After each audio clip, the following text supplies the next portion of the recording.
Hello, everyone. Oh, God. That was horrible. Hello, everybody. Welcome to more Lord of the Rings. More Lord of the Rings. Yes, that is what we are doing today. Okay. Just going to do a couple of things here. Let's see. Where are we at? Got to get the chat open. Okay, boom. And we'll keep that open just so I can make sure it's working. We don't need that. All right, I'm going to have to go turn some fans off. It's going to be hot in here today. I can feel it.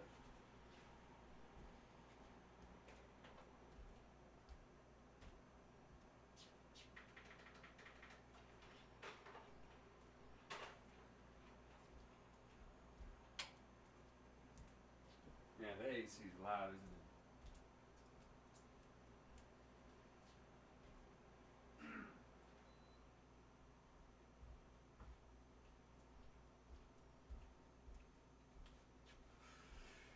All right, folks. All right, folks. I hope you're ready for more. Let me make sure I'm comfortable here because hopefully this one doesn't take 3 hours like last one did. But it might. It might take me 3 hours, which would be unfortunate. So hopefully not. All right, get that mic nice and close to my face for the best audio possible. I need to get close to the book. Whew. All right. We're just going to frickin' read is what we're going to do. All right, let me practice the first line. Later that day, the hobbits held a meeting. Okay. Sorry, I don't mean to cough in your ear like that. Do you not love that? I'll cough over there. Hopefully I can cough away from the mic for improved viewing experience for you. Alrighty then. We are on Book 2, Chapter 3. The Ring Goes South. How do I say that? Is that a good way to say it? Chapter 3. The Ring Goes South. Chapter 3. The Ring Goes South. Let's do that. No, I'm just kidding. Okay. Chapter 3. The Ring Goes South. Later that day, the hobbits held a meeting of their own in Bilbo's room. Merry and Pippin were indignant when they heard that Sam had crept into the council and had been chosen as Frodo's companion. "It's most unfair," said Pippin.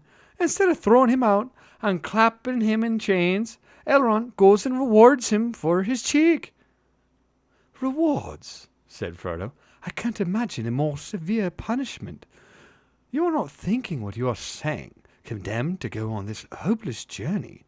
A reward. Yesterday I dreamed that my task was done, and I could rest here a long while, perhaps for good."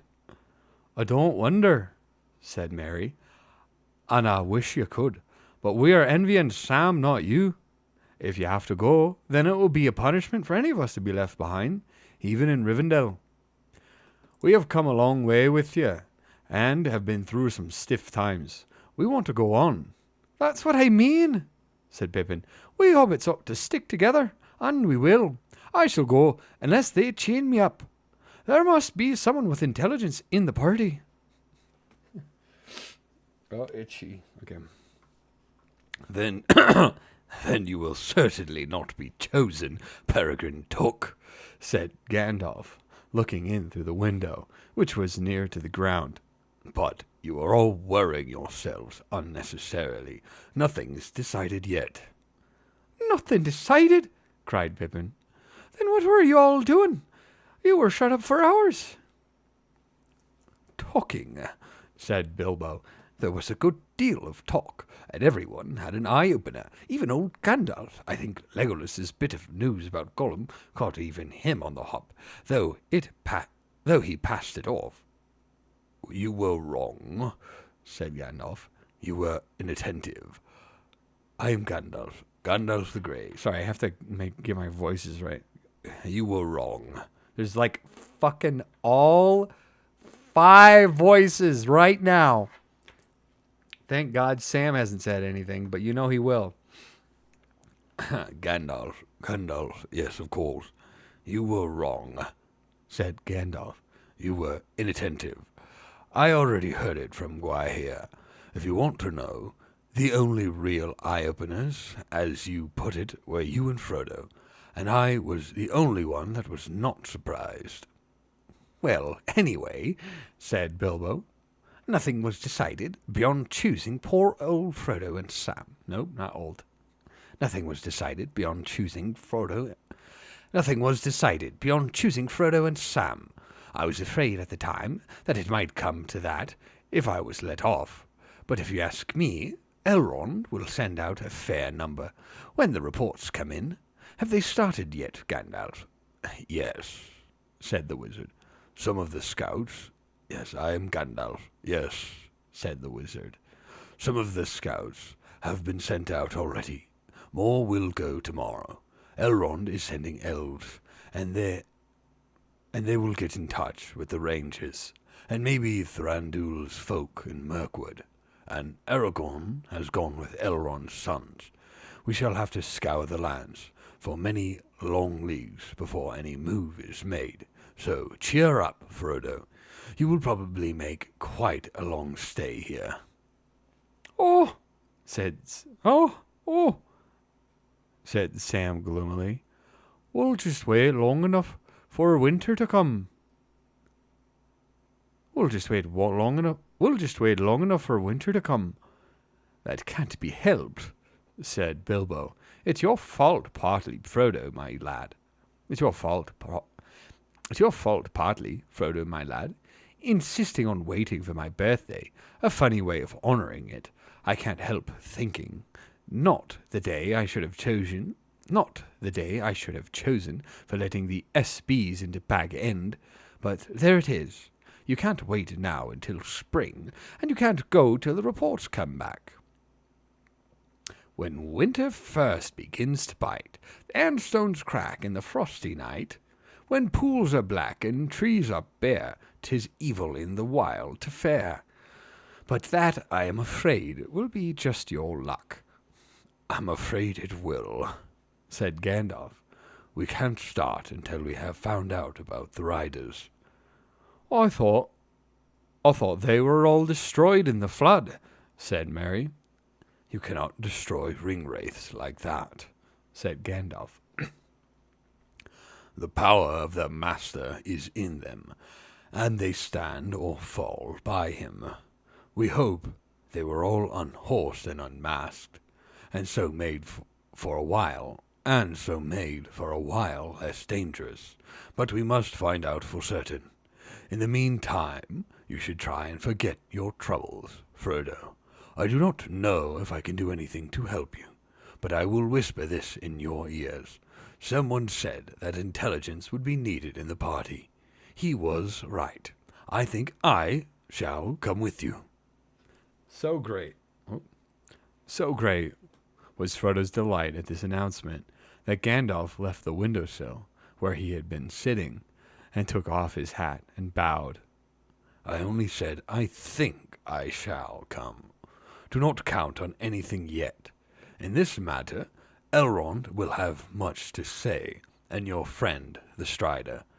Which reminds me, I want to see Elrond. I must be off.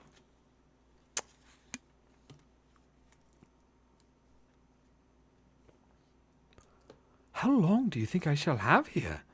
Said Frodo to Bilbo, when Gandalf had gone. Oh, I don't know. I could count days in Rivendell, said Bilbo, but quite long, I should think. We can have many a good talk.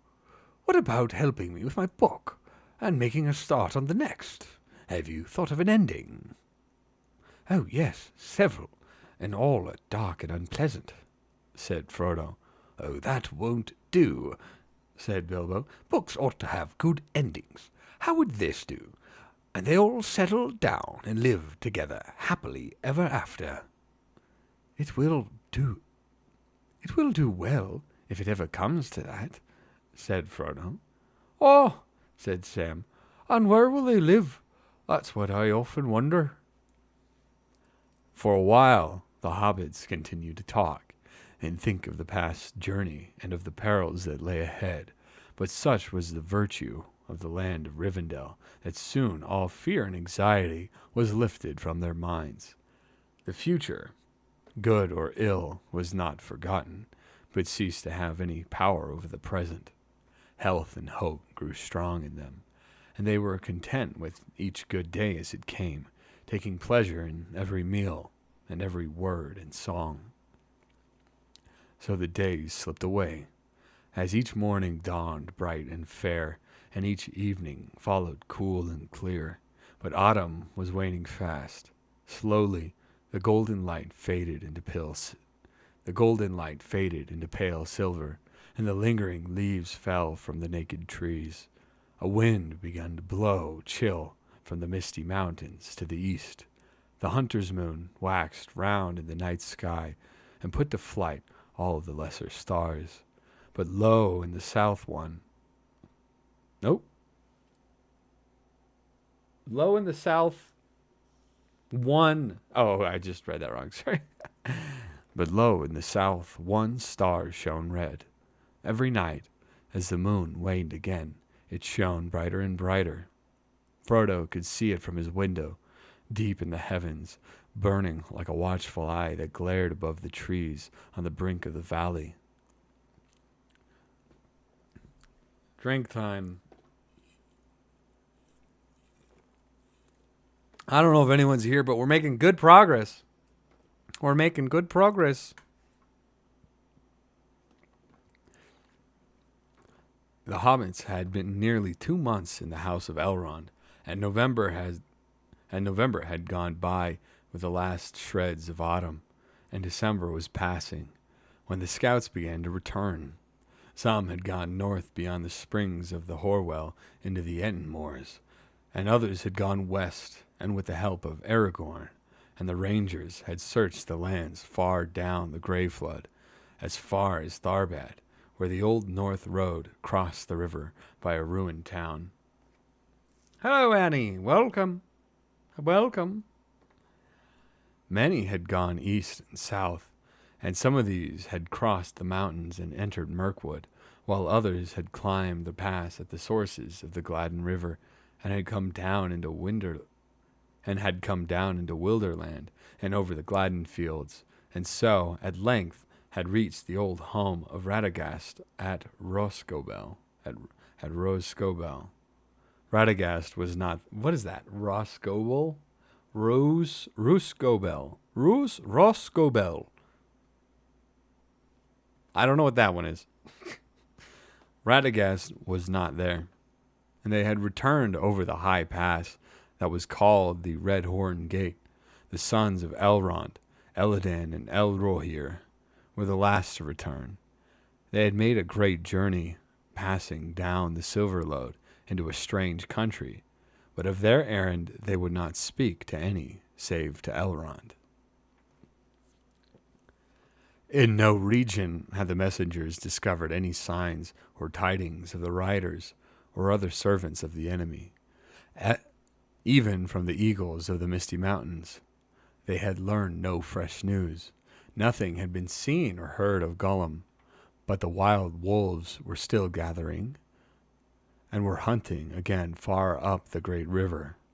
3 of the black horses had been found at once, drowned in the flooded ford. On the rocks of the rapids below, its searchers.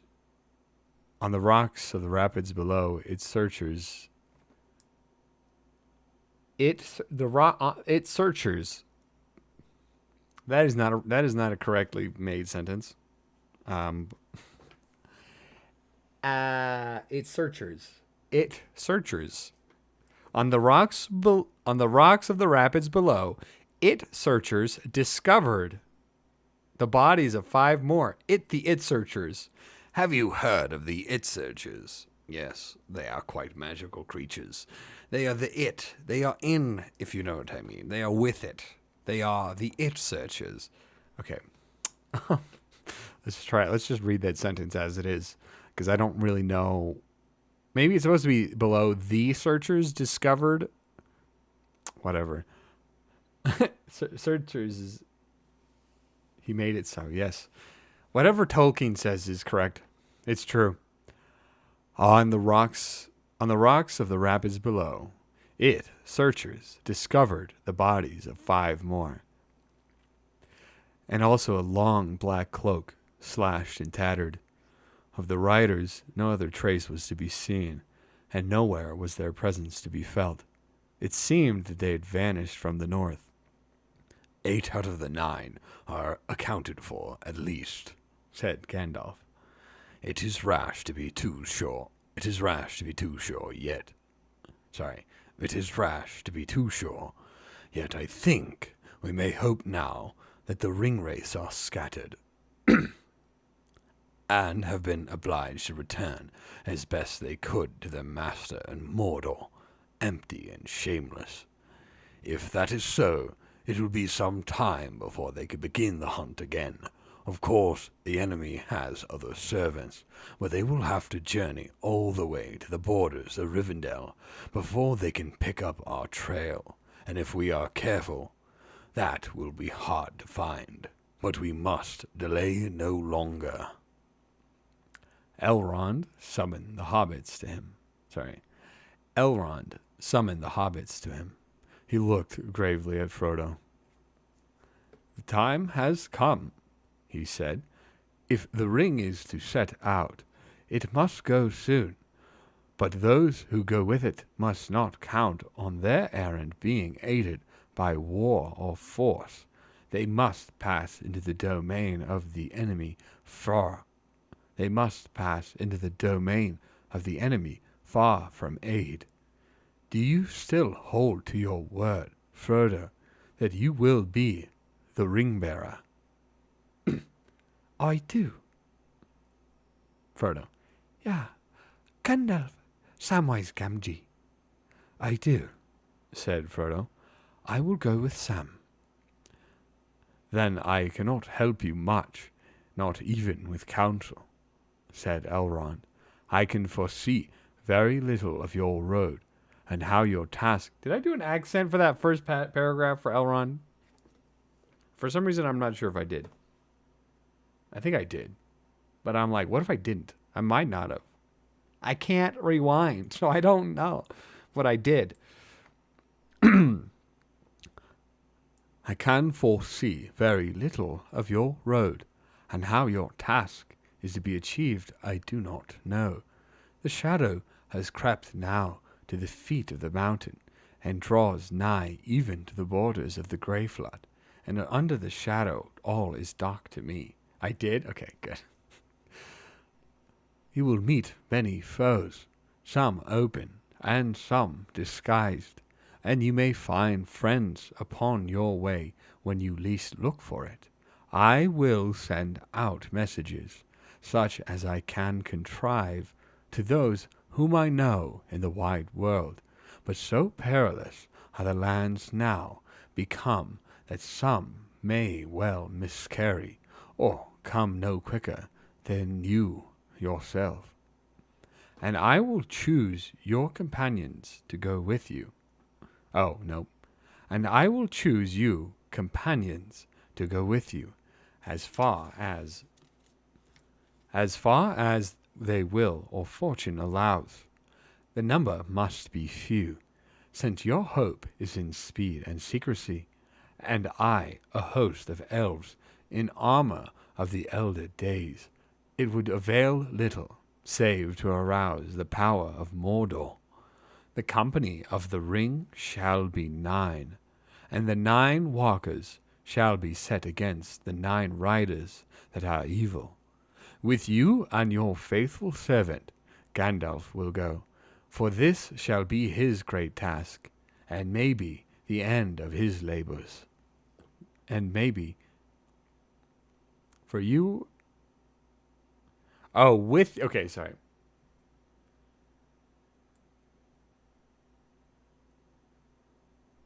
I don't know, dude. These elves, there's too many of them. I can't keep them straight.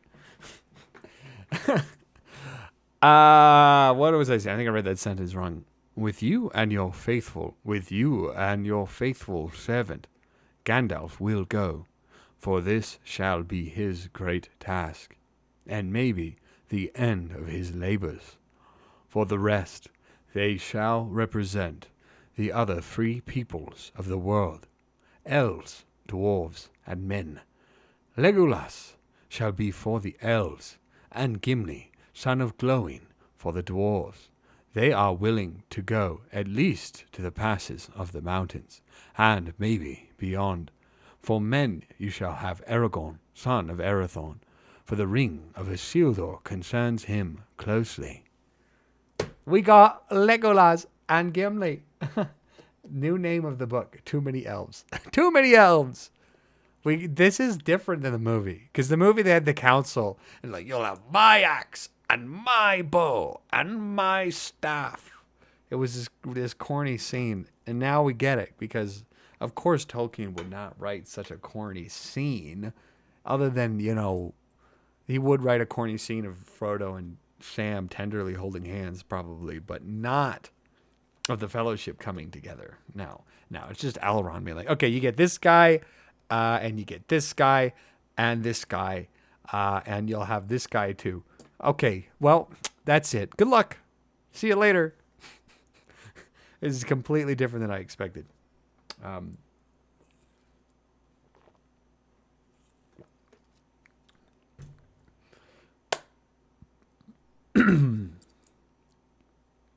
Where are we at?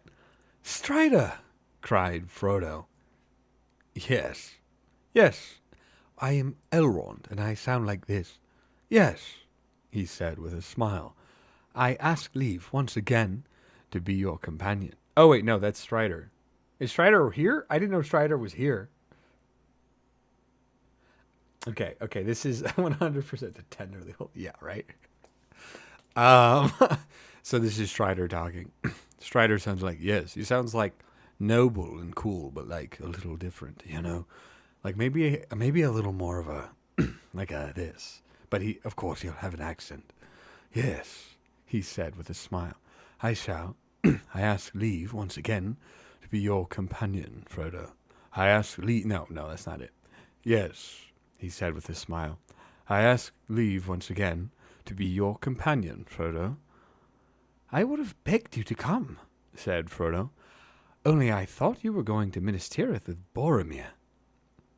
I am, said Aragorn, and that sword that was broken shall be reforged. Here I set out to war, but your road and our road lie together for many hundreds of miles. Therefore, Boromir will also be in the company. He is a valiant man. Fuck, man, voices are hard. There remain 2 more to be found, said Elrond. These I will consider. Of my household, I may find some that it seems good to me to send. Of my household, I may find some that it seems good to me to send. But that'll leave no place for us, cried Pippin in dismay. We don't want to be left behind. We want to go with Frodo. That is because you do not understand and cannot imagine what lies ahead, said Elrond. Neither does Frodo, said Gandalf, unexpectedly supporting Pippin. Nor do any of us see clearly. It is true that if these hobbits understood the danger, they would not dare to go, but they would still wish to go, or wish that they dared, and be shamed and unhappy. I think, Elrond, that in this matter it would be well to trust rather to their friendship than to great wisdom, even if you chose for us an elf lord such as Glorfindel. He could not storm the Dark Tower, nor open the road to the fire by the power that is in him. You speak gravely, said Elrond, but I am in doubt. The Shire I forebode is not freed now from peril, and these 2 I had thought to send back there as messengers to do what they could, according to the fashion of their country, to warn the people of their danger. In any case, I judge that the younger of these two, Peregrine Took, should remain. My heart is against his going. Then, Master Elrond, you'll have to lock me in prison, or send me home tied in a sack, said Pippin, for otherwise I shall follow the company. Let it be so then. You shall go, said Elrond, and he sighed. Now the tale of the 9 is filled. In 7 days the company must depart. The sword of Elendil was forged anew by elvish smiths. I didn't like how I did that. Okay. The sword of Elendil was forged anew by elven smiths, and on its blade was traced a device of 7 stars set between the crescent moon and the rayed sun, and about them was written many runes, for Aragorn, son of Arathorn, was going to war upon the marches of Mordor. Very bright was that sword when it was made whole again. The light of the sun shone redly in it, and the light of the moon shone cold, and its edge was hard and clean and hard. Sorry, okay. And its edge was hard and keen, and Aragorn gave it a new name and called it Andúril, Flame of the West. Andúril? Andúril? Andúril, whatever. Aragorn and Gandalf walked together, or sat speaking of their road and the perils they would meet, as they pondered and storied and figured maps and books of lore that were in the house of Elrond. What the fuck? I read that sentence wrong. Aragorn and Gandalf walked together, or sat speaking of their road and the perils they would meet, and they pondered the storied and figured maps and books of lore that were in the house of Elrond. Sometimes Frodo was with them, but he was content to lean on their guidance, and he spent as much time as he could with Bilbo. In those last days, the hobbits sat together in the evening in the hall of fire, and there, among many tales, they heard told in full the lay of Beren and Luthien, and the winning of the great jewel. But in the day, while Merry and Pippin were out and about, Frodo and Sam were to be found with Bilbo in his own small room, when Bilbo would read passages from his book, which still seemed very incomplete, or scraps of his verses, or would take notes of Frodo's adventures. On the morning of the last day, Frodo was alone with Bilbo, and the old hobbit pulled out from under his bed a wooden box. He lifted the lid and fumbled inside. "Here is your sword, he said, "but it was broken, you know. I took it to keep it safe, but I've forgotten to ask if the smiths could mend it. No time now, so I thought perhaps you would care to have this, don't you know? I thought perhaps you would care to have this, don't you know?" Australian saying Underhill.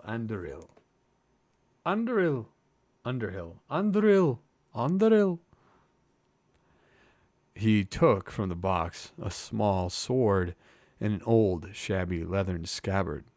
When he drew it, and its polished and well-tended blade glittered suddenly, cold and bright. "This is Sting. I'm Bilbo, of course. This is Sting," he said, and thrust it with little effort deep into a wooden beam. "Take it, if you like. I shan't want it again, I expect." Frodo accepted it gratefully. He accepted it gratefully. Sting, the most famous sword. Probably more famous than Aragorn's sword, if we're being real, in terms of real life.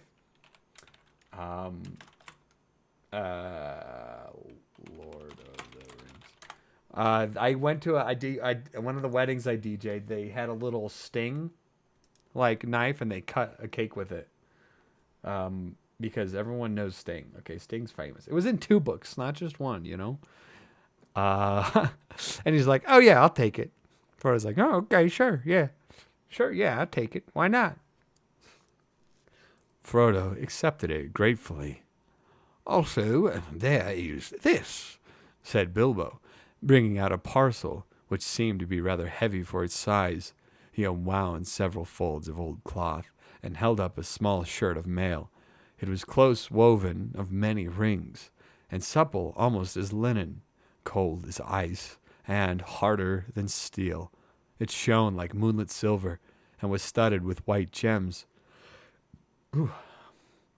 With it was a belt of pearl and crystal.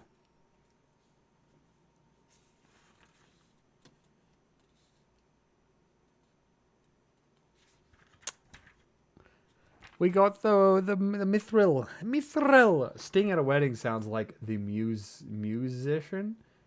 Musician. I'm assuming you're saying musician. What musician? Sting at a wedding. It's a pretty thing, isn't it? It's a pretty thing, isn't it? Yes, I'm Bilbo. It's a pretty thing, isn't it? Said Bilbo, moving it in the light. And useful. It is my dwarf mail that Thorin gave me. I got it back from Michael Delving before I started, and packed it with my luggage. I brought all the mementos of my journey away with me, except the ring, but I did not expect to use this, so I don't need it now, except to look at sometimes. You hardly feel any weight when you put it on. I should look, well, I don't think I should look right in it, said. I don't think I should look right in it, said Frodo. Just what I said to myself, said Bilbo, but never mind about looks. You can wear it under your outer clothes. Come on, you must share this secret with me. Don't tell anybody else. But I should feel happier if I knew you were wearing it. I have a fancy it would turn even the knives of Black Riders. I have a fancy it would even turn the I have a fancy it would even turn the knives of the Black Riders. He ended in a low voice. Very well, I will take it, said Frodo. Bilbo put it on him and fastened Sting upon the glittering belt. And then Frodo put over the top his old weather-stained breeches, tunic, and jacket. Just like a plain hobbit you look. Just like a plain hobbit you look, said Bilbo. But there is more about you now than appears on the surface. Good luck to you. He turned away and looked out of the window, trying to hum a tune.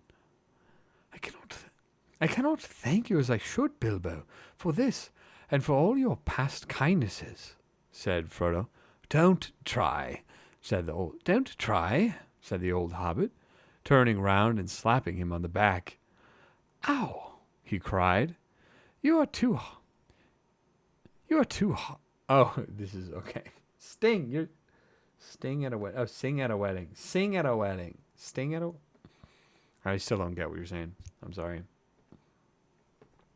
Ow! Ow! He cried. You are too hard now to slap.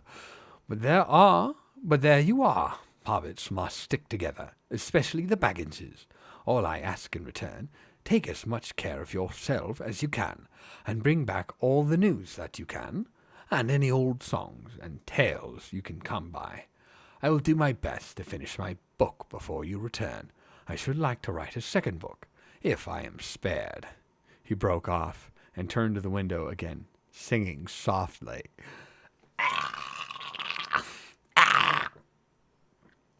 Sting like the band? Wait. Sting? Is there a band? Yeah, there is a band named Sting. Okay. I don't think I played any Sting at a wedding, actually. A musician is Sting. Yeah, I don't think I've ever played Sting at a wedding. The Police. The Police? Okay, I've definitely played the Police at a wedding. And you can't just say a word over and over again and expect me to get it. Sting! Sting! Sting, idiot. Sting. Like, okay, give me a break. All right? Give me a break. Okay? I'm reading a chat. Okay? Okay. Sorry. Now I have to sing a fucking song. Oh, it's too hot in here. Okay.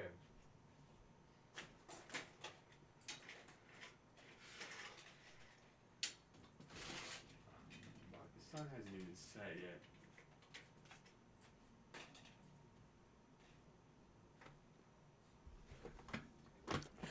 Okay. Let's just sing this fucking song and be done with everything. How many? I'm only 30 minutes in, so we're still good. We're still good. Watch this chapter just be like another 3 fucking hours.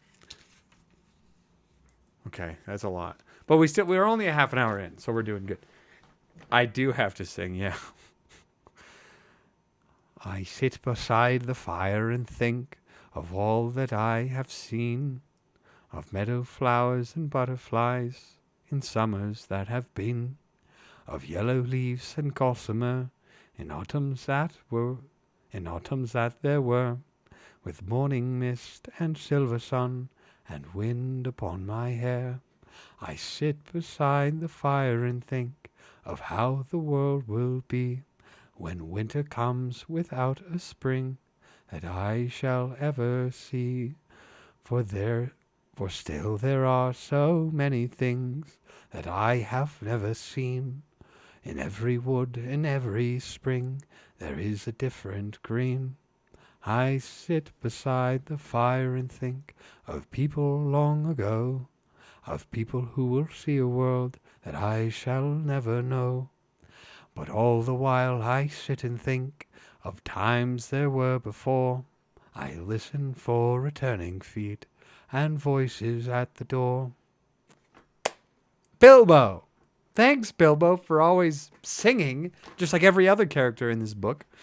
It was a cold, gray day near the end of December.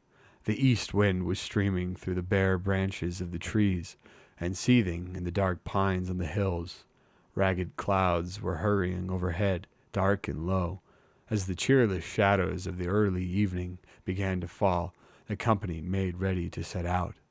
They were to start at dusk. Why can't I do the sentence? Thank you. Lovely. Very lovely. So lovely. So lovely. So lovely. I guess. Okay, where was it? Okay. They were to start at dusk. They were to start at dusk, for Elrond counseled them to journey under the covert of night as often as they could, until they were far from Rivendell. You should fear the many elves as... Sorry, no, that's not what he said. You should fear the many eyes of the servants of Sauron, he said. I do not doubt that news of the discomfiture of the riders has already reached him, and he will be filled with wrath. Soon now his spies on foot and wing will be abroad in the northern lands. Even of the sky above you must beware as you go on your way. The company took little gear of war, but their hope was in secrecy, not in battle. Aragorn had Anduril.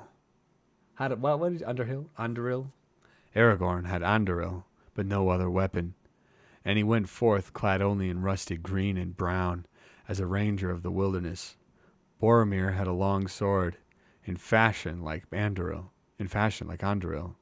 but of less lineage, and he bore also a shield and his war, but he bore also a shield and his war horn. Loud and clear it sounds the valleys of the hills, he said, and then let all the foes of Gondor flee. He put it to his lips and blew a blast, and the echoes leapt from rock to rock, and all that heard that voice in Rivendell, and all that heard that voice in Rivendell sprang to their feet. Slow should you be to what? Fuck me in my ass. Okay. Slow should you be to win that horn again, Boromir, said Elrond, until you stand once more on the borders of your land, and dire need is on you. Maybe, said Boromir, but I have always let my horn cry at setting forth, and thought thereafter we may walk in the shadows. I will not go forth as a thief in the night.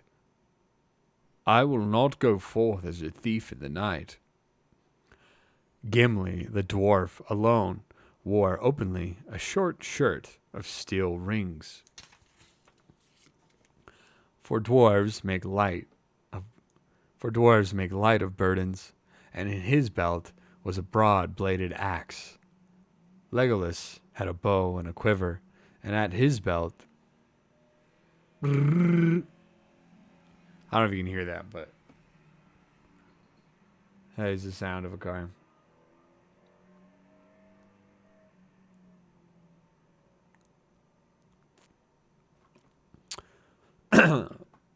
Legolas had a bow and a quiver, and at his belt a long white knife. The younger hobbits wore the swords that they had taken from the barrow, but Frodo took only Sting, and his mail coat, as Bilbo wished, remained hidden. Gandalf bore his staff, but girt at his side was the elven sword. What is that word? Girt? G-I-R-T. Girt. But girt at his side was the elven sword, Glamdring.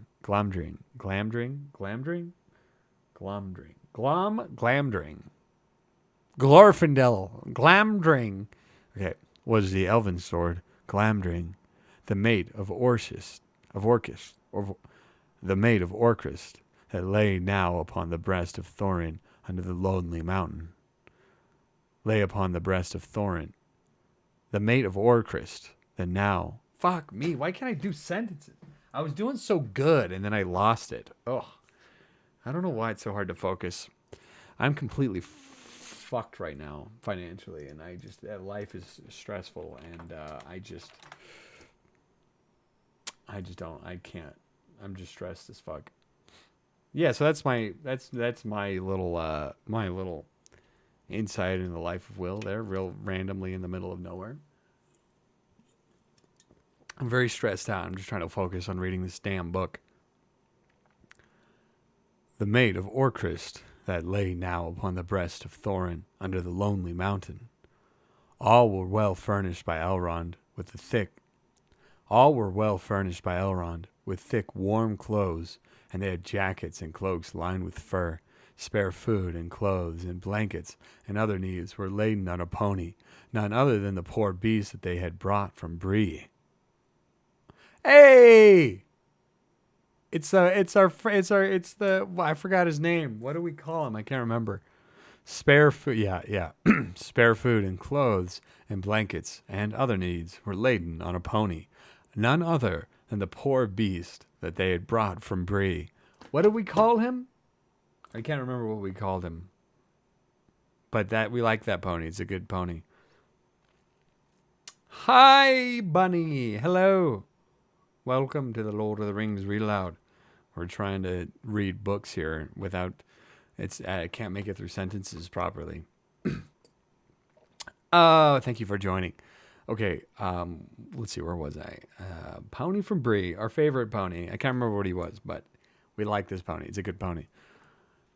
The stay in Rivendell had worked a great wonder of change on him. He was glossy and seemed to have the vigor of youth. It was Sam who insisted on choosing him, declaring that Bill... Oh, I can't remember what he called him, but apparently his name is Bill, according to Sam, which is good, which is pretty good. I'll take it. I'll take it. Yeah, I can't remember.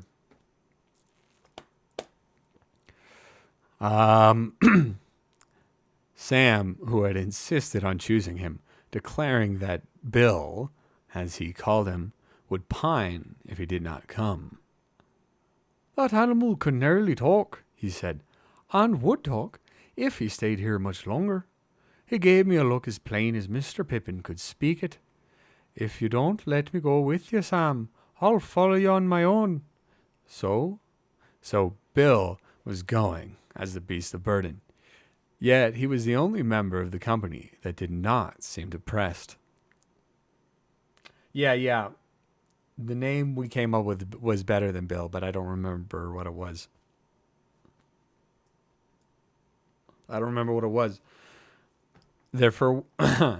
Their farewells had been said in the great hall by the fire, and they were only waiting now for Gandalf, who had not yet come out of the house.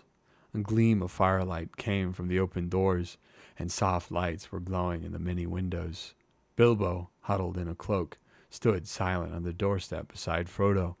Aragorn sat with his head bowed to his knees. Only Elrond fully knew what this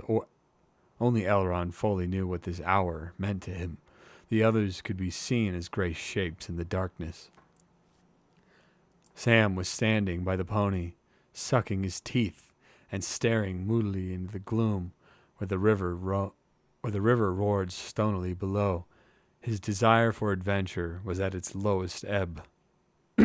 Bill, my lad, I'm Samwise Gamgee, Mr. Frodo. Bill, my lad, he said.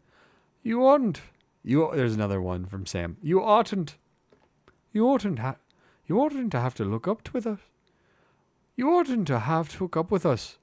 You could have stayed here and ate the best hay till the new grass comes. Bill switched his tail and said nothing. Sam eased on the pack.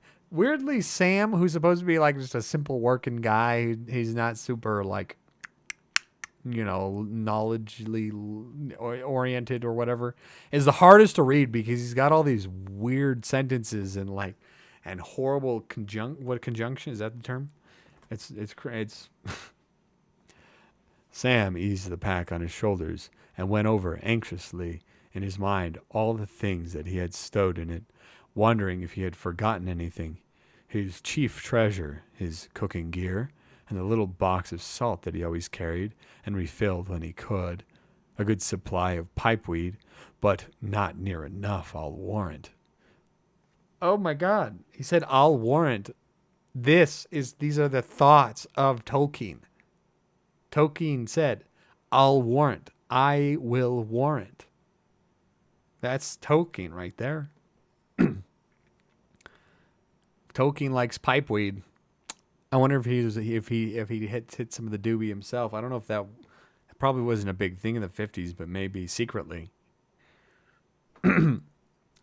Flint and tinder, woolen hose, linen, various small belongings of his master's that Frodo had forgotten, and Sam had stowed to bring them out in triumph when they were called for. He went through them all. Rope, he muttered. No rope. Mr. Frodo, rope, he muttered. No rope. And only last night you said to yourself, Sam, what about a bit of rope? You'll want it. If you haven't got it, well, I'll want it, and I can't get it now. At that moment, Elrond came out with Gandalf. He called the company to him. This is my last word, he said in a low voice. The ring-bearer is setting out on the quest of Mount Doom. On him alone is any charge laid, neither to cast away the ring, nor to deliver it to any servant of the enemy, nor indeed to let any handle it, save members of the company and the council, and only then in gravest need. The others go with him as free companions. Sorry, I think I got moving wrong. Yeah, he's got regional slang. It's true. Neither to cast away the ring. The ring-bearer is set out on a quest of Mount Doom. The ring-bearer is setting out on the quest of Mount Doom. On him alone is any charge laid, neither to cast away the ring, nor to deliver it to any servant of the enemy, nor indeed let any handle it, save members of the company and the council, and only then in gravest need. You others go with him as free companions to help him on his way. You may tarry, or come back, or turn aside into other paths as chance allows. The further you go, the less easy it will be to withdraw. Yet no oath or bond is laid on you to go further than you will, for you do not yet know the strength of your hearts, and you cannot foresee what each may meet upon the road. Interesting. Interesting sentiment. Oh, Gimli's first line. Oh, it just plopped right on the page. So how does Gimli sound? Well, he's got to sound like a dwarf, of course. Faithless is he that says farewell when the road darkens, said Gimli. Maybe, said Elrond, but let him not vow to walk in the dark, who has not yet seen the nightfall. Yet sworn word may strengthen quaking heart, said Gimli. Or break it, said Elrond. Look not too far ahead, but go now with good heart. Farewell, and may the blessing of elves and men and all free folk go with you. May the stars shine upon your faces and give you peace. Sorry. May the stars shine upon you and give you... Sorry, okay. That's some good old ex-Lutheran talking right there. Okay. Gimli! I know, right? Good... Bilbo, yes. Good luck, cried Bilbo, stuttering with the cold. I don't suppose you will be able to keep a diary, Frodo, my lad, but I shall expect a full account when you get back, and don't be too long. Farewell. I'm not Lutheran anymore, but you can't shake the Christian out of your bones when you're raised that way. You just can't do it. You can't do it. It's just in there, you know. I'm pretty sure I could do the whole Lord's Prayer if I wanted to, and I don't want to at all. I don't, but I feel like I probably could. But I'm not even going to think about it because I don't want to.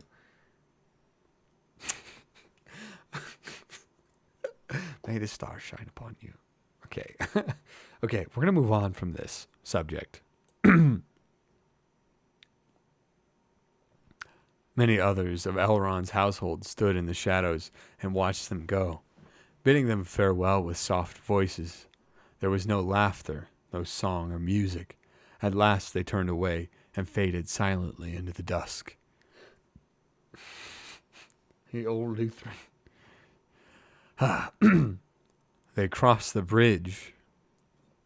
Start that one over. They crossed the bridge and wound slowly up the long, steep paths that led out of the cloven vale of Rivendell, and they came at length to the high moor where the wind hissed through the heather. No, that's wrong. Where the wind hissed through the heather. Then, with one glance at the last homely house twinkling below them, they strode away far into the night. At the ford of Bruinen, they left the road, and turning southwards, went on by narrow paths among the folded lands. Their purpose was to hold this course west of the mountains for many miles and days.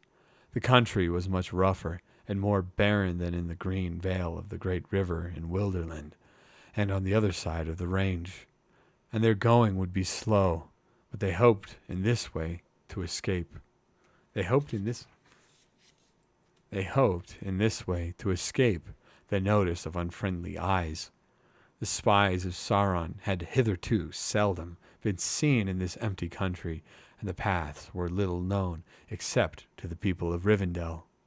Gandalf walked in front, and with him Aragorn, who knew this land even in the dark. The others were in file behind, and Legolas, whose eyes were keen, was the rear guard. The first part of their journey was hard and dreary, and Frodo remembered little of it, save the wind. For many sunless days an icy blast came from the mountains in the east, and no garment seemed to be and no garment seemed able to keep out its searching fingers. Come on, I can't. I'm struggling here. I'm struggling. I'm struggling. Okay, where are we at? Okay. For many sunless days, an icy blast came from the mountains in the east, and no garment seemed able to keep out its searching fingers. Though the company was well clad, they seldom felt warm, either moving or at rest. They slept uneasily during the middle of the day, and in some hollow of the land, or hidden under the tangled thorn bushes, or hidden under the tangled thorn bushes that grew in thickets in many places. In the late afternoon, they were roused by the watch and took their chief meal, cold and cheerless as a rule, for they could seldom risk the lighting of a fire. In the evening, they went on again, always as nearly southward as they could find a way. At first, it seemed to the hobbits that although they walked and stumbled until they were weary, they were creeping forward like snails and getting nowhere. Each day, the land looked much the same as it had the day before, yet steadily the mountains were drawing nearer. South of Rivendell, they rose even higher and bent westwards, and about the feet of the main range there was tumbled an even wider land of bleak hills and deep valleys filled with turbulent waters. Paths were few and winding, and led them often only to the edge of some sheer fall or down into treacherous swamps. They had been a fortnight on the way when the weather changed. The wind suddenly fell and then veered round to the south. The swift flowing clouds lifted and melted away, and the sun came out, pale and bright. There came a cold, clear dawn at the end of a long, stumbling night march. The travelers reached a low ridge crowned with ancient holly trees, whose gray-green trunks seemed to have been built out of the very stone in the hills. Their dark leaves shone, and their berries glowed red in the light of the rising sun. Away in the south, Frodo could see the dim shapes of lofty mountains that seemed now to stand across the path that the company was taking. At the left of this high range rose 3 peaks. The tallest and nearest stood up like a tooth tipped with snow. Its great, bare northern precipice was still largely in the shadow, but where the sunlight slanted upon it, it glowed red. Ooh. Gandalf stood at Frodo's side and looked out under his hand. "We have done well," he said. "We have reached the borders of the country that men call Hollin. Many elves lived here in happier days, when Eregion was its name. 45 leagues, as the crow flies, we have come, though many long miles further our feet have walked. The land and the weather will be milder now, and perhaps all the more dangerous."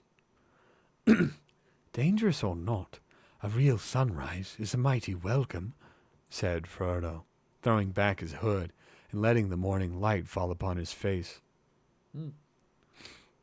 "But the mountains are ahead of us," said Pippin. "We must have turned eastwards in the night." "No, said Gandalf. "But you see further ahead in the clear light. Beyond those peaks, the range bends southwest. But beyond those peaks, the range bends round southwest. There are many maps in Elrond's house, but I suppose you never thought to look at them." "Yes, I did, sometimes," said Pippin, "but I don't remember them. Frodo has a better head for that sort of thing." "I need no map," said Gimli, who had come up with Legolas and was gazing out before him with a strange light in his deep eyes. There is the land. There is the land where our fathers worked of old, and we have wrought the image of those mountains into many works of metal and stone. Aye, and into many songs and tales. They stand tall in our dreams. Baraz, Zirak, Shathur. Only once before have I seen them from afar in waking life. But I know them and their names, for under them lies Khazad-dûm, the dwarven delve, or the Dwaro delve, that is now called the Black Pit, Moria in the Elvish tongue. Yonder stands Barzanbar, the Red Horn, cruel Caradhras. And beyond him are Silvertine and Cloudy Head, Celebdil the White, and Fanhuidol the Grey, and that we call Ziragsigil and Bunsa. Look at these names, dude. Okay, there's one. Why, Gimli? Why? We don't. Didn't you have to say all this? Okay. That we call Ziragsigil and Bundu Shathur.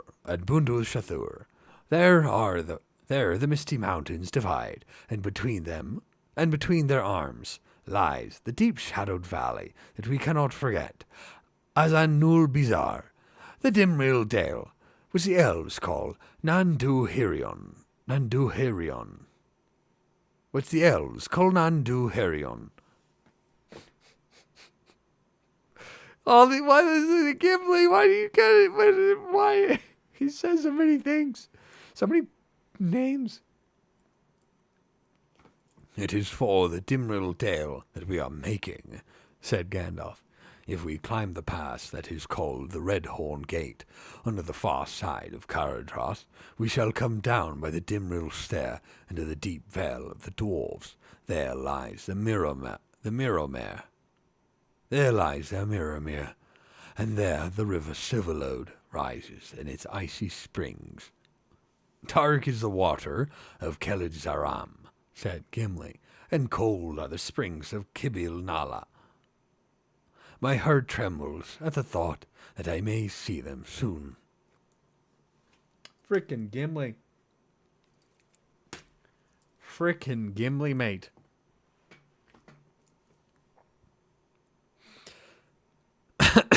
May you have joy in the Gandalf, of course. May you have joy in the sight, my good dwarf. May you have joy in the sight, my good dwarf, said Gandalf.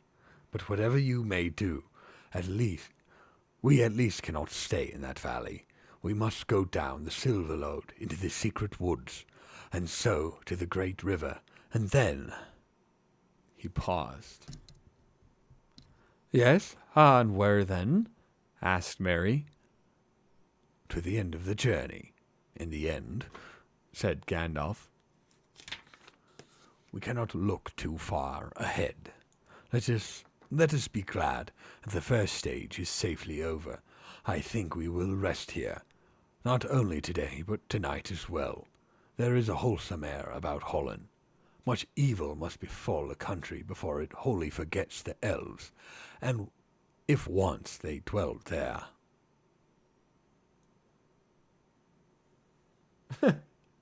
He really was a dick to give each race a unique set of voice sounds. Is it my fault for giving everybody unique voices? Is it my fault? Because that is my choice. I'm challenging my vocal cords. Okay, now Legolas, how do we make him sound? He sounds like Elrond, but like a little more like this. That is true, said Legolas. But the elves of this land were of a race strange to us, of the Sylvan folk, and the trees and the grass do not now remember them. I only hear the stones lament them. Deep they delved us, fair they wrought us, high they builded us, but they are gone. They are gone. They sought the havens long ago. Posh Elrond.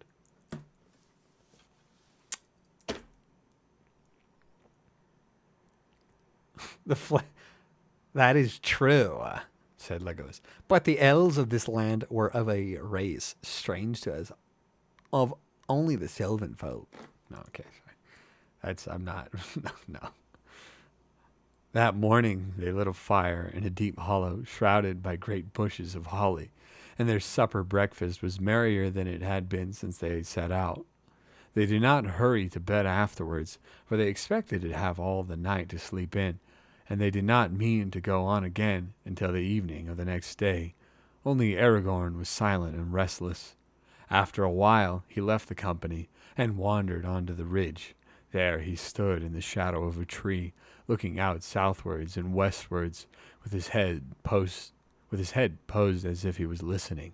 Then he returned to the brink of the dell and looked down at the others, laughing and talking.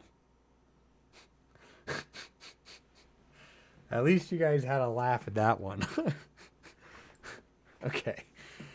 All right, laughing and talking. "What is the matter, Strider?" Mary called up. "What are you looking for? Did you miss the east wind?" Strider: "No, indeed," he answered, "but I missed something. I've been in the country of Holland in many seasons. No folk dwell here now, but many other creatures live here at all times, especially birds.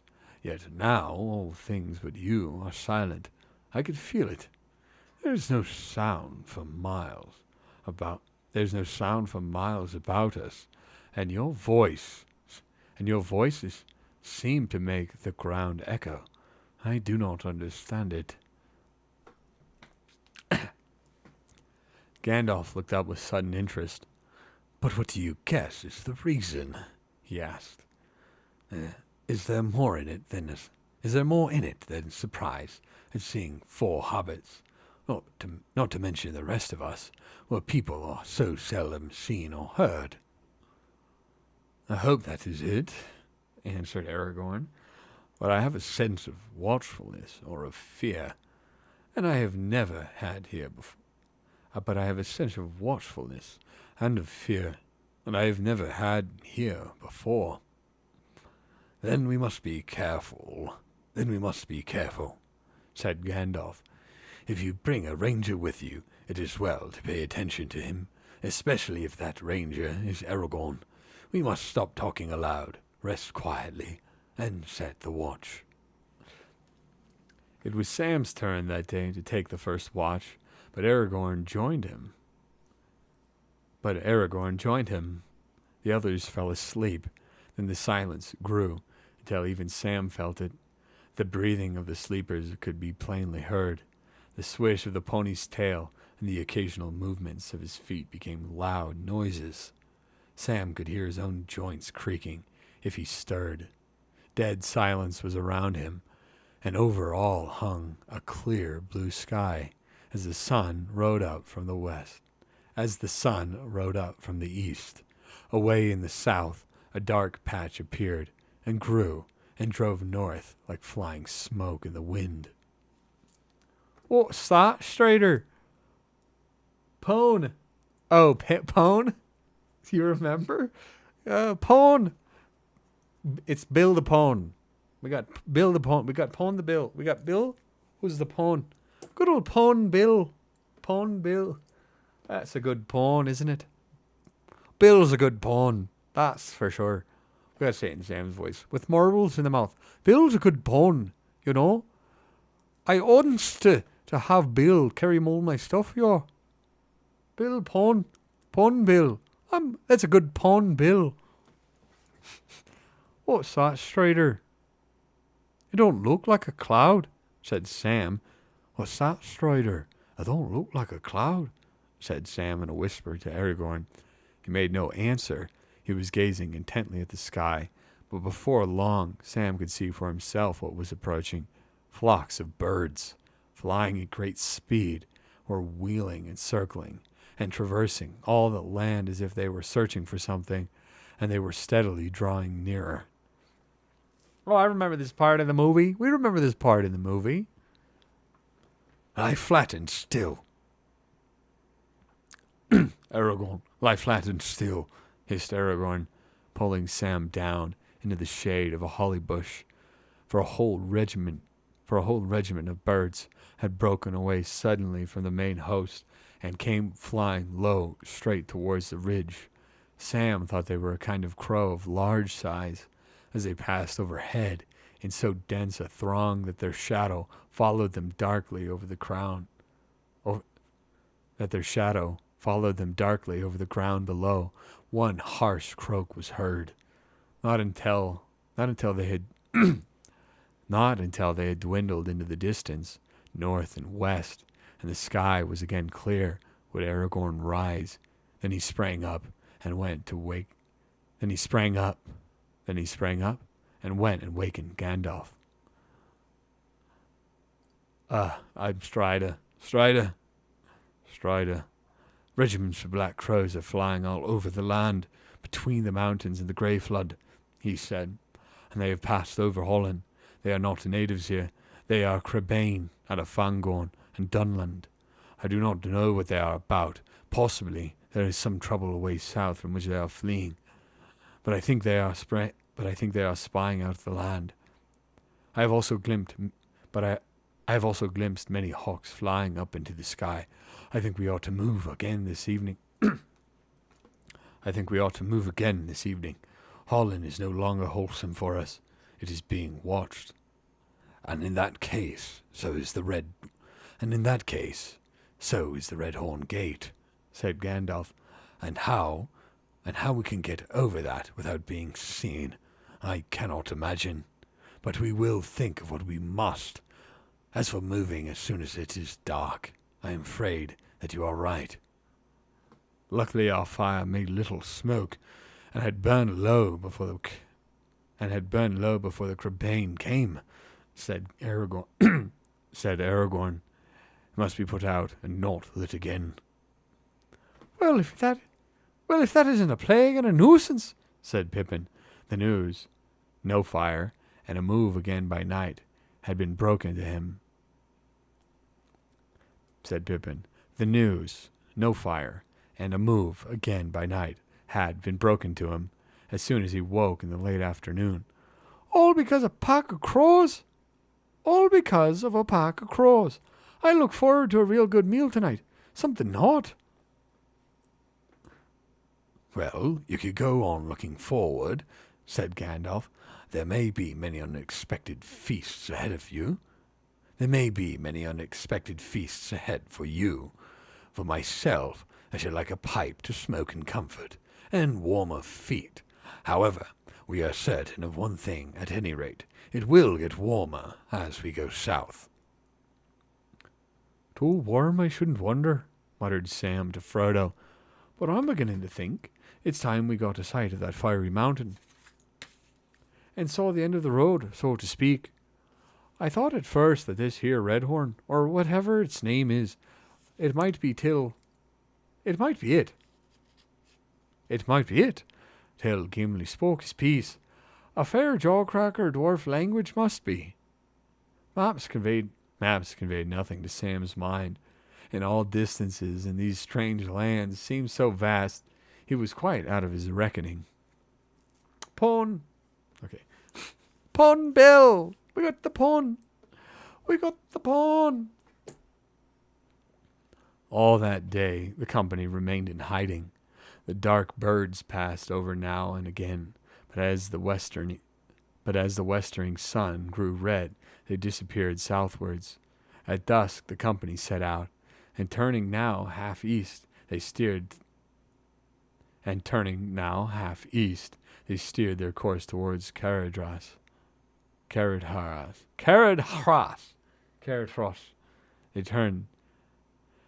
Turning now half east, they steered their course towards Caradhras, which far away still glowed faintly red in the last light of the vanished sun. One by one, white stars sprang forth as the sky faded. Guided by Aragorn, they struck a good path. It looked to Frodo like the remains of an ancient road that had once been broad and well planned from Holland to the mountain pass. The moon, now at the full, rose over the mountains. The moon. I read that as if he wrote it weird. He actually wrote it normal. The moon, now at the full. No, he did write it weird. Never mind. He did write it. Now at the full.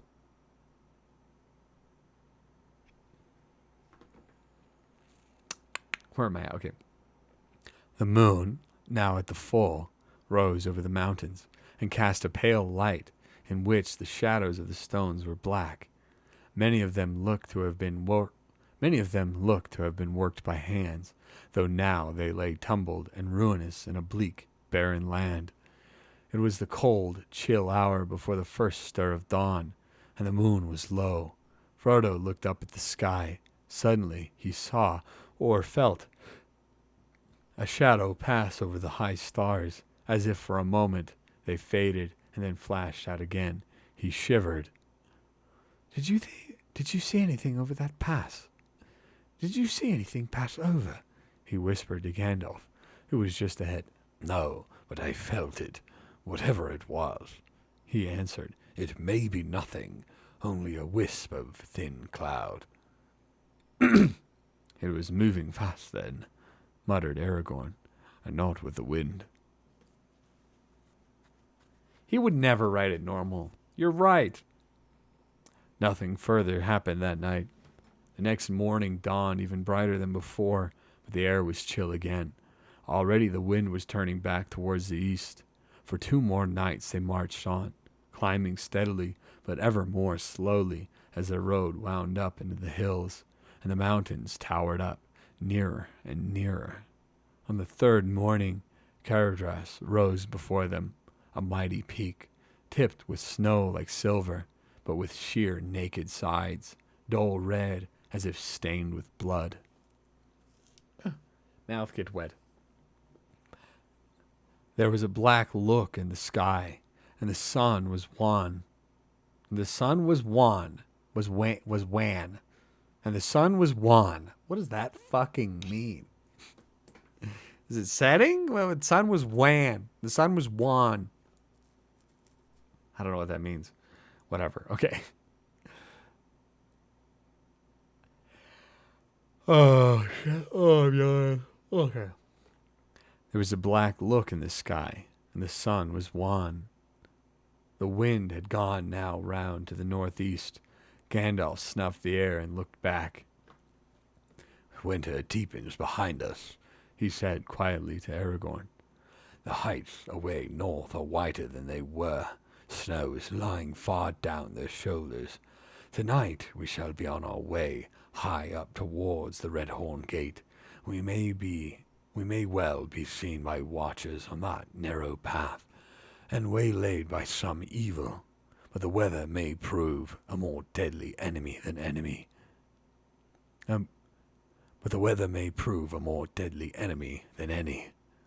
What do you think of your course now, Aragorn? Frodo overheard these words and understood that Gandalf and Aragorn were continuing some debate that had begun long before. He listened anxiously.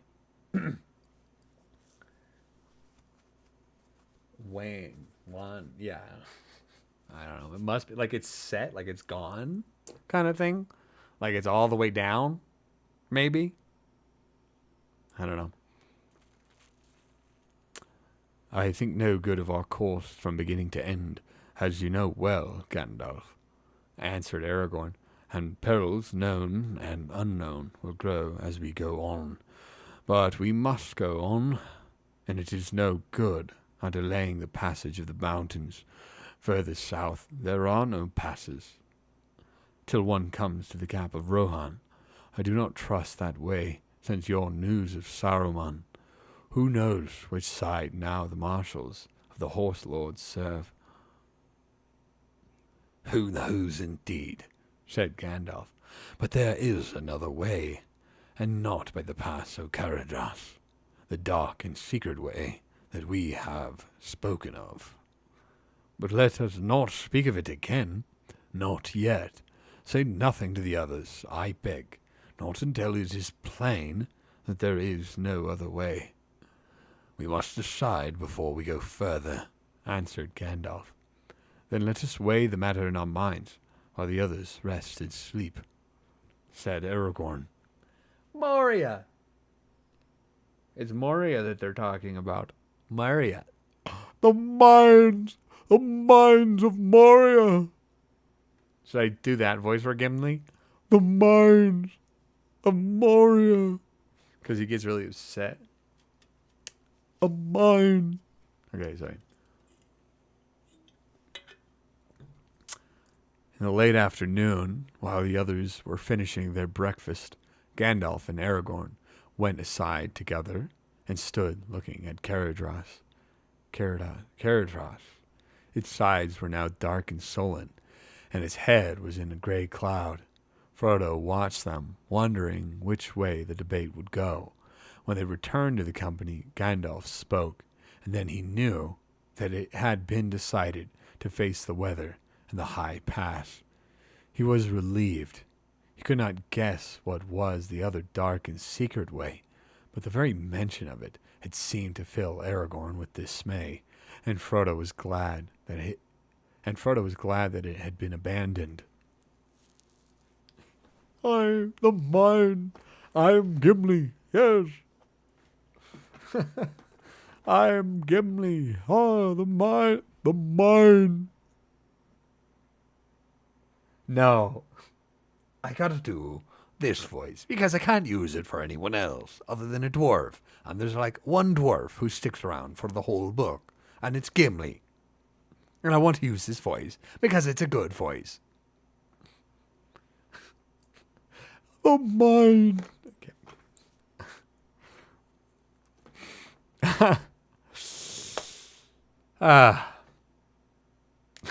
No. From the signs that we have seen lately, said Gandalf, I fear that the Red Horn Gate may be watched, and I also have doubts of the weather that is coming up behind. Snow may come. We must go with all the speed that we can. Even so, it will take us more than 2 marches before we reach the top of the pass. Dark will come early this evening. We must leave as soon as we can get ready. You'll accept. Thank you. I know this is funnier, but... A word of advice, if I may, said Boromir. I was born under the shadow of the White Mountains, and know something of the journeys in the high places. We shall meet bitter cold, if no worse, before we come down on the other side. It will not help us to keep so secret that we are frozen to death. When we leave here, where there are still few trees and bushes, each of us should carry a bundle of... There's another word being used here that I'm not going to say, which is bundle of sticks. But I feel like that is a definition lost to time, and we're not going to say that word. So we're going to come up with something else. We should leave here, though Boromir might say the F word because he's an asshat. I don't like Boromir very much. I guess he proves to be a good guy in the end when he dies, but like he's kind of pompous. When we leave here, where there are still a few trees and bushes, each of us should carry a bundle of wood, as large as he can bear. A bundle of wood. Each of us should carry a bundle of wood, as large as he can bear. Yes, early on, I said queer and gay a lot because it's like, they're fine words, I guess, to mean like strange or happy, but I kind of stopped because it was like, this is kind of weird. And this is a book from the 50s, it's a tough one. It's a tough one. Yeah, that's true. He did put everyone in danger. So maybe he is an asshat. He is an asshat. He dies for the hobbits like a good guy, but he gets them in trouble and screws them over because he sucks. So I guess it's like he's not really that great. Fucking Boromir. That guy. Okay. And Bill could take a bit more, couldn't you, lad? And Bill could take a bit more, couldn't you, lad? Said Sam. Pawn! The pony looked at him mournfully. Very well, said Gandalf, but we must not use the wood, not unless it is a choice between fire and death. All the times left those times, yep. The company set out again, with good speed at first, but soon their way became steep and difficult. You know, I just had a weird thought. Tolkien uses all these words all the time. Queer, gay, F word, all of them. Did somebody just read The Lord of the Rings and decide that that these words were gonna be the gay words? Did somebody just read this book and be like, okay, we're gonna take the words from The Lord of the Rings and make them mean insulting gay people or whatever? Maybe that's what happened. Or it was just the time. It was just the times. It wasn't Lord of the Rings. They just used these words, I'm sure. But maybe this book is all about gay pride, and we just don't, and we're just starting to realize it, you know, with Frodo and Sam and their tender friendship, and Gandalf and Aragorn going off to have discussions about their journey. No, I'm kidding. Okay. No, I'm just kidding. Okay. Where are we at? Yeah, Sam looked at Frodo and knew those were the words. Yeah. Exactly. Okay. The company set out again. No, I don't know why I'm reading the narration with an accent. Okay. It's weird. One of your messages popped up on the screen, but not in the chat box I have open. It was targeted by a hate campaign. Oh, yeah. Yeah, that one popped. That's weird. Okay, whatever. All right.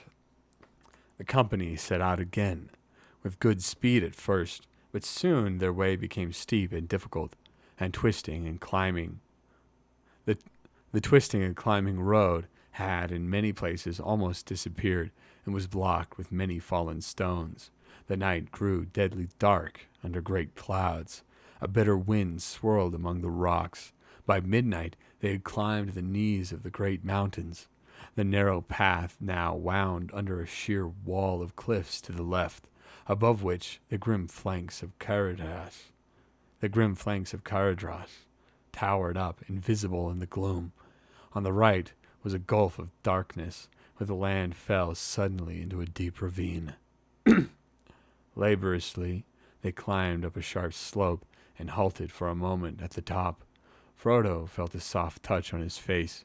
Sam! No, he put out his arm and saw the dim white flakes of snow settling on his sleeve. They went on, but before long the snow was falling fast, filling all the air and swirling into Frodo's eyes. The dark bent shapes of Gandalf and Aragorn, only a pace or two ahead, could hardly be seen. I don't like this at all, panted Sam just behind. Snow's all right on a fine morning, but I like to be in bed while it's falling. Same. Honestly, same.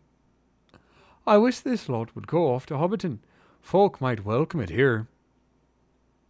Folk might welcome it there.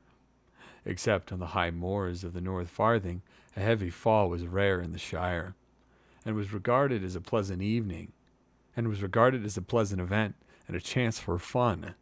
No living hobbit, save Bilbo, could remember the fell winter of 1311, when the white wolves invaded the Shire over the frozen Brandywine. You know what's funny is I think it was interesting that the book starts, with hobbits, and hobbits are the main, and the Hobbit is about hobbits or whatever, and the main, the hobbits are like the main characters and kind of like the focal point.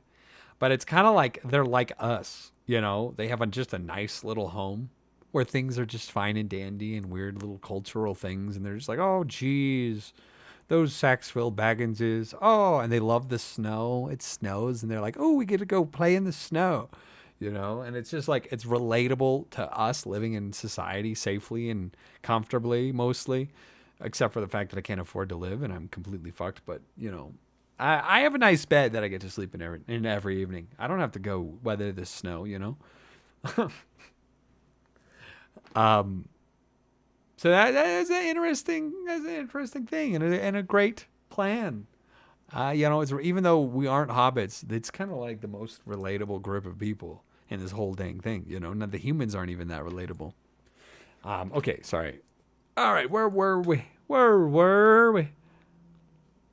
Gandalf halted. Snow was thick on his hood and shoulders. It was already ankle deep about his boots. This is what I feared, he said. What do you say now, Aragorn? That I feared too. That I feared it too. That I feared it too, Aragorn answered, but less than other things. I knew the risk of snow, though it seldom falls heavily so far south, save high up in the mountains. But we are not high yet. We are still far down, where the paths are usually open all the winter. I wonder if this is the contrivance of the enemy, said Boromir. They say in my land that he can govern the storms in the mountains of shadow that stand upon the borders of Mordor. He has strange powers and many allies. His arm grows long, and his arm has grown long indeed, said Gimli. If he can draw snow down from the north, the trouble is here, 300 leagues away. His arm has grown long, said Gandalf. While they were halted, the wind died down, and the snow slackened until it almost ceased. They tramped on again, but they had not gone more than a furlong when the storm returned with a fresh fury. The wind whistled, and the snow became a blinding blizzard. Soon even Boromir found it hard to keep going. The hobbits, bent nearly double, toiled along behind the taller folk, but it was plain that they could not go much further if the snow continued. Frodo's feet felt like lead. Pippin was dragging behind. Even Gimli, as stout as any dwarf could be, was grumbling as he trudged. The company halted suddenly, as if they had come to an agreement without any word being spoken. They heard eerie noises in the darkness around them. It may have been only a trick of the wind in the darkness. It may have only been a trick of the wind in the cracks and gullies of the... It may have only been a trick in the...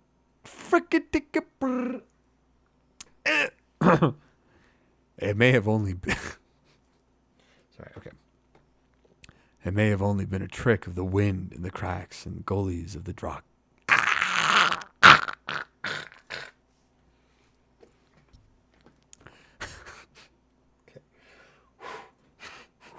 We got this.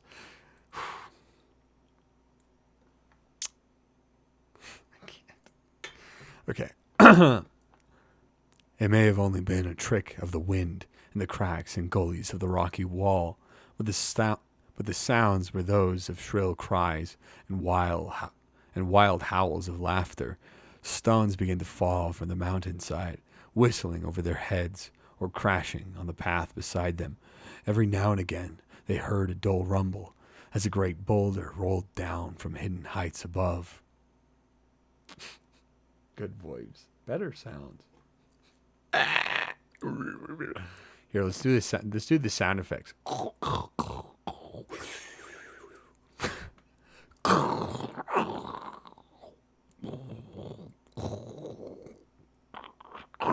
Okay.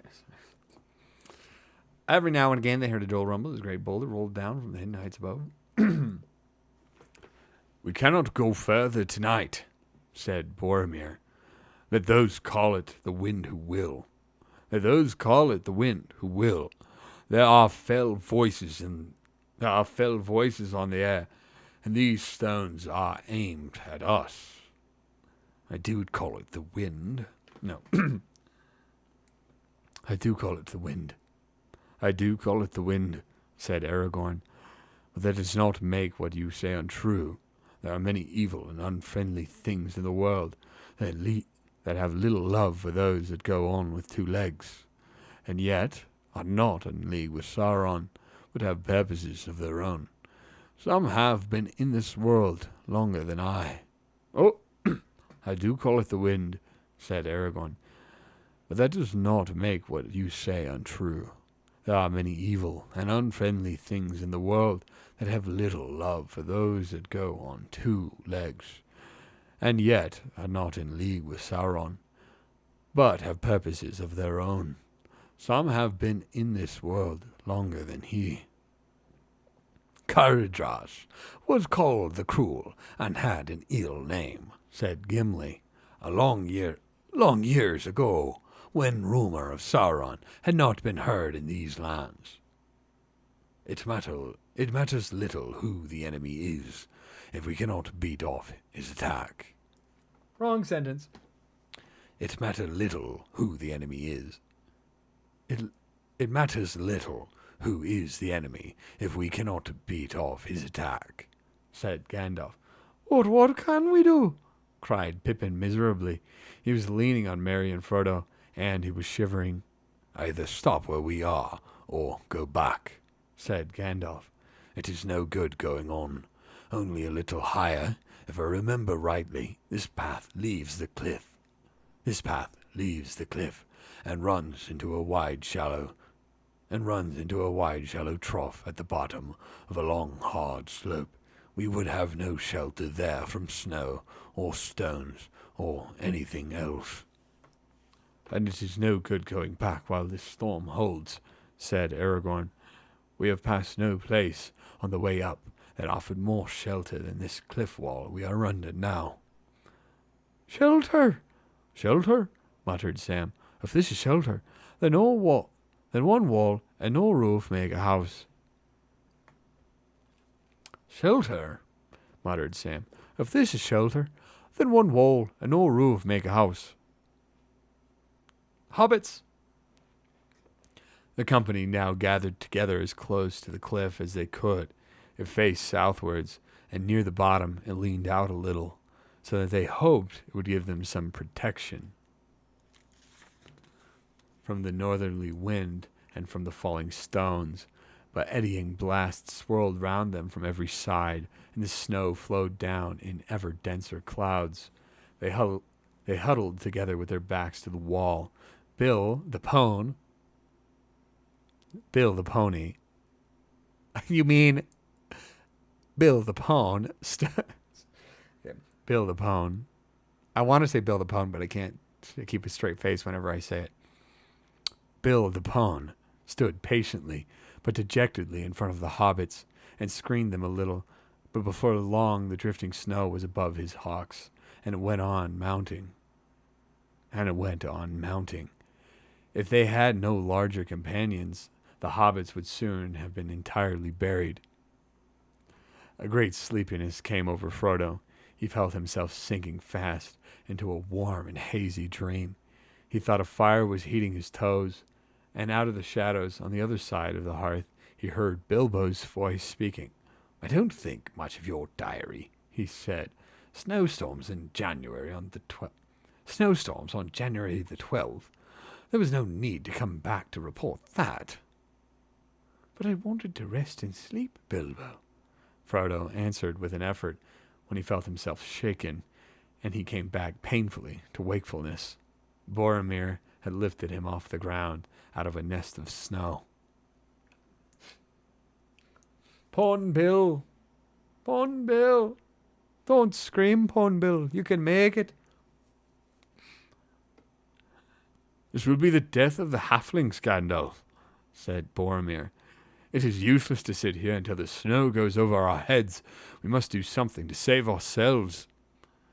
Give them this, said Gandalf, searching his pack and drawing out a leathern flask. Just a mouthful each, for all of us. It is very precious. It is Mervuvor. It is Meruvor, the cordial of Imladris. Elrond gave it to me at our parting. Pass it round. As soon as Frodo had swallowed a little of the warm and fragrant liquor, he felt a new strength of heart, and the heavy drowsiness left his limbs. The others also revived and found fresh hope and vigor, but the snow did not relent. It whirled about them thicker than ever, and the wind blew louder. "What do you say to fire?" asked asked Boromir suddenly. "The choice seems near now between fire and death, Gandalf.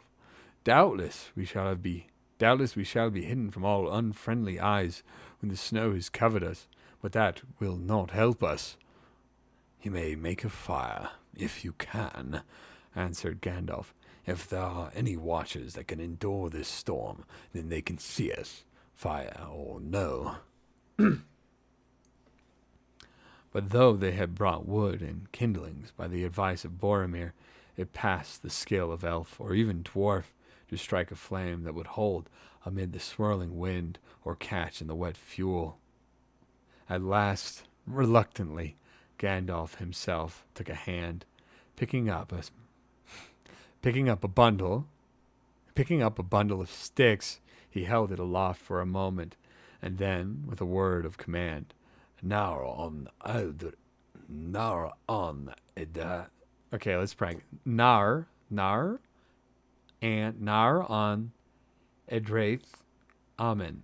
"Nar on Edreith Amen." He thrust the end of his staff into the midst of it. At once a great spout of green and blue flame sprang out, and the wood flared and sputtered. "Gandalf actually did magic! What a wondrous thing!" "If there are any to see, then I at least am revealed to them," he said. I have written Gandalf is here in signs that all can read from Rivendell to the mouths of Anduin." "Oh no." The company no longer cared for watchers or unfriendly eyes. Their hearts were rejoiced to see the light of fire. The wood burned merrily, and though all round it the snow hissed, and pools of slush crept under their feet, they warmed their hands gladly at the blaze. There they stood, stooping in a circle round the little dancing and blowing flames. A red light was on their tired and anxious faces. Behind them the night was like a black wall. But the wood was burning fast, and the snow still fell. The fire burned low, and the last wood was thrown on. "The night is getting old," said Aragorn. "The dawn is not far off." If any dawn can pierce these clouds, said Gimli. Boromir stepped out of the circle and stared up into the blackness. "The snow is growing less," he said, "and the wind is quieter." Frodo gazed wearily at the flakes still falling out of the dark, to be revealed white for a moment in the light of the dying fire. But for a long time he could see no sign of their slackening. Then, suddenly, as sleep was beginning to creep over him again, he was aware that the wind had indeed fallen, and the flakes were becoming larger and fewer. Very slowly, a dim light began to grow, and at last the snow stopped. Altogether. As the light grew stronger, it showed a silent, shrouded world. Below their refuge were white humps and domes and shapeless deeps, beneath which the path they had trodden was altogether lost. But the heights above were hidden in great clouds, still heavy with the threat of snow. Gimli looked up and shook his head. Caradhras has not forgiven us, he said. "It has more snow yet to fling at us if we go on. The sooner we get back and down, the better." To this all agreed, but their retreat was now difficult. It might well prove impossible. Only a few paces from the ashes of their fire, the snow lay many feet deep, higher than the heads of the hobbits. In places it had been scooped and piled by the wind into great drifts against the cliff. "If Gandalf would go before us with a bright flame, he might melt a path for you," said Legolas. The storm had troubled him little, and he alone of the company remained light of heart.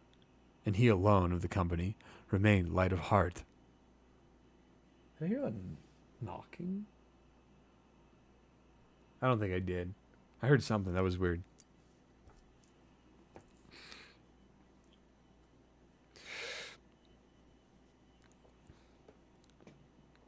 If elves could fly over mountains, they might fetch the sun to save us, Answered Gandalf. but I must have something to work on. I cannot burn snow. Well, well, said Boromir. When heads are at a loss, bodies must serve. As we say in my country, the strongest of us must seek a way. See, though all is now snow-clad, our path, as we came up, turned about that shoulder of rock down yonder. It was there that the snow first began to burden us. If we could reach that point, maybe it would prove easier beyond. It is no more than a furlong off, I guess. Then let us force a path. I guess. Then let us force a path thither, you and I. Then let us force a path thither, you and I, said Aragorn. Aragorn was the tallest of the company, but Boromir, little less in height, was broader and heavier in build. He led the way, and Aragorn followed him. Slowly they moved off, and were soon toiling heavily. In the places the snow was breast high, and often Boromir seemed to be swimming, or burrowing with his great arms rather than walking. Legolas watched them for a while, with a smile upon his lips, and then he turned to the others. The strongest must seek a way, say you? But I say, let the ploughman plough, but choose an otter for swimming, and for running light over grass and leaf, or over snow, an elf. With that, he sprang forth nimbly, and then Frodo noticed, as if for the first time, though he had long known it, that elf had no boots, but wore only light shoes, as he always did, and his feet made little imprint in the snow. Farewell. Oh, no. Farewell, farewell, farewell, he said to Gandalf. I go to find the sun. Then swift as a runner over firm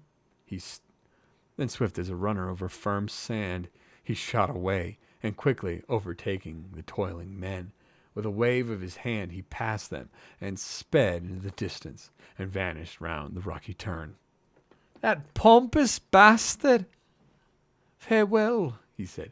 I go to find the sun. He's a little haughty, isn't he? The others waited, huddled together, watching until Boromir and Aragorn dwindled into the black specks in the whiteness. At length they too passed from sight. The time dragged on. The clouds lowered, and now a few flakes of snow came curling down again. An hour, maybe, went by, though it seemed far longer, and then, at last, they saw Legolas coming back. At the same time, Boromir and Aragorn reappeared round the bend far behind them, and came laboring up the slope. Well, of course, I am an elf, a haughty elf, of course. Well, cried Legolas as he ran up, I have not brought the sun.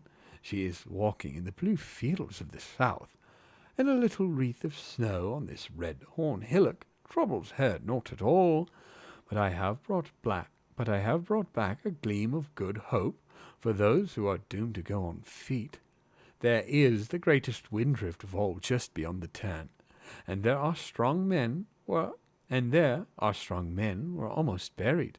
They despaired till I returned and told them that the drift was little wider than a wall, and on the other side the snow suddenly grows less, while further down it is no more than a white coverlet to cool a hobbit's toes.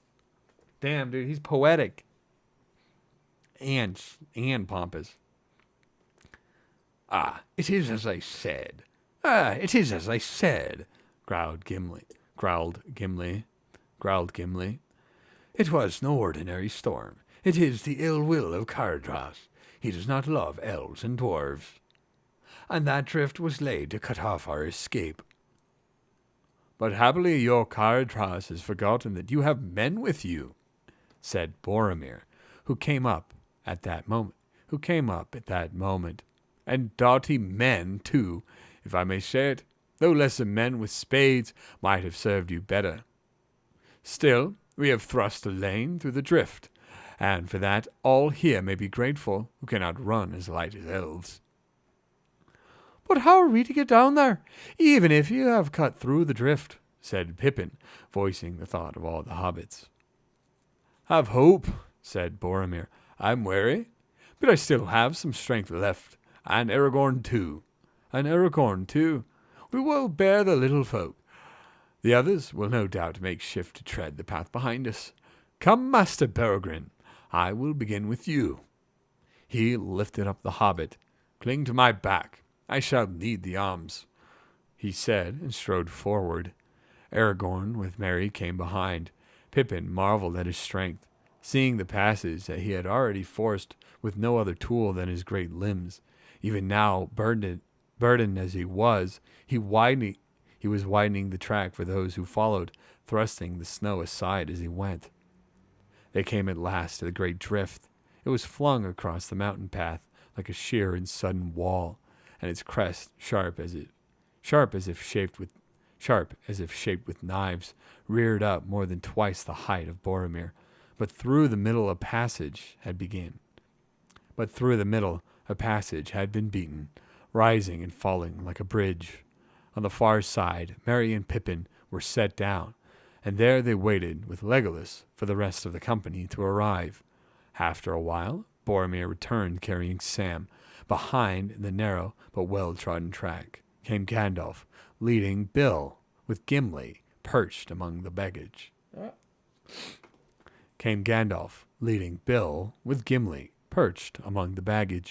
Last came Aragorn, carrying Frodo. They passed through the lane, but hardly had Frodo touched the ground when with a deep rumble there rolled down a fall of stones and slithering snow. The spray of it half blinded the company as they crouched against the cliff, and when the air cleared again, they saw that the path was blocked behind them. Enough! Gimli. Yar, I'm Gimli. Enough! Cried Gimli. We're departing as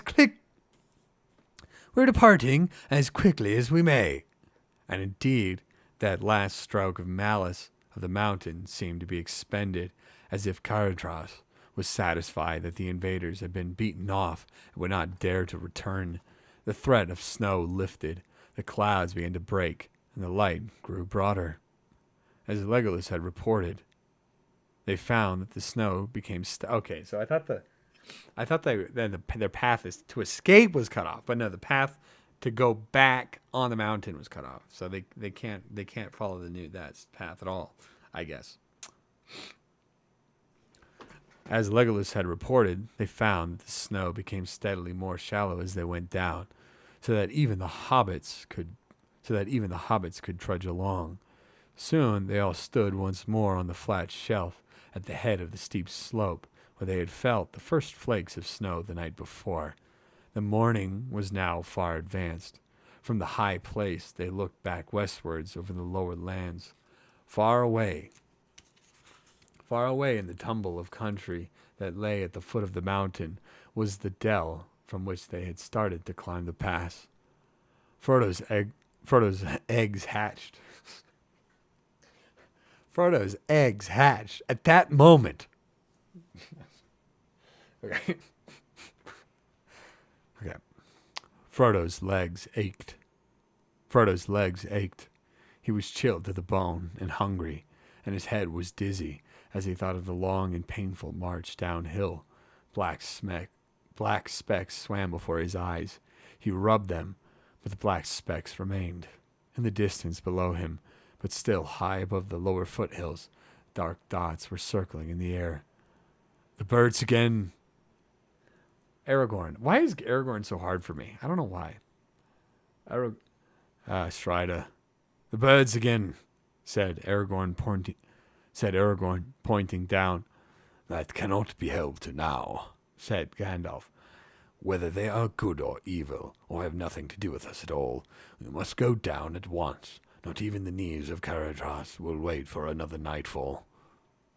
A cold wind flowed down behind them. As they turned their backs on the Red Horn Gate and stumbled warily down the slope. Caradras had defeated them. Caradras had defeated them. And that is 2 hours. That's the end of the chapter right there. Man, I am making slow progress in this book. Making slow progress. That is 2 hours. That was a long chapter, too. At least it wasn't 3 hours. At least it wasn't 3 hours. Frodo didn't hatch his eggs. Nope, he did not. He did not hatch his eggs. Not yet. But soon, I'm sure, the eggs will hatch. Okay, yeah, that's the end of the chapter. And it has been 2 hours, so I am not reading another one. Book 2, the chapters have gotten very long. There were some short chapters in book 1. In book 1, I got away with doing 2 chapters every time. But this one, no. They're all really freaking long chapters so far. I guess it's only the first 3. It could change. Yeah. There's a ton happening in these chapters. So we're slowing down, apparently. Which is, whatever. I feel like I'm doing good-ish. But it's so hard. I'm so tired. Oh, and I got to get back to my miserable life. I made a couple of shorts that I'm going to upload tomorrow. Maybe they'll do half decent. Maybe if I get lucky, Maybe I'll get a subscriber. I uploaded a short today, no subscribers, and a few comments that were disappointed in me, in my voice. They weren't a fan. It was tragic, but it did get good views and pretty decent likes actually. So I don't know what that was about. Okay, we're gonna end it here. Thank you so much for watching, Annie. And Bunny, if you're there. And anyone else who may be lurking in the background, not speaking up. Thank you for watching. And make sure to come back next week on Monday at 7 p.m. for more Lord of the Rings. I'll be on Book 2, Chapter 4 next week. And they're going to go into the Mines of Moria, I think. I think that's what happens next. The mines of Moria. The mines. Okay.